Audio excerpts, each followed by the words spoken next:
এ ভাই চল একটা রাত্রিবেলা ভূতের গল্প শুনি। সবাই অনেকদিন ভূতের গল্প। আচ্ছা চলছি এই চুল চালায় তাহলে কি একটা বাল চালায়। হেলদি ব্রেকফাস্ট সম্পর্কে 2017 সালে আপনাদের উপর কার্ডবোর্ডটার অপর তুমি কি দিকে বাড়ি যাবি না? ঢুকতে দেখলাম আর যাবো এবার। কটা বাজে দেখি সেটা ফ্ল্যাশ লাইটে 12:47 বাজে। আর যেতে হবে অনেক বাজে কিন্তু। অল্প দিনও দেখা করে না ছেলে মানুষ খাবো তো। তাহলে এবার বাড়ি চলে যা। হ্যাঁ যা ভাই তুই বাড়ি চলে যা।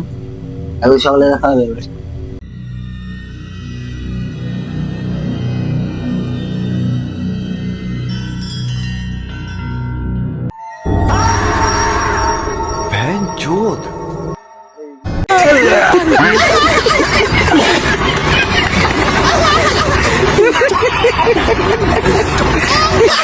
क्या बात है सर, क्या बात, ये बात है।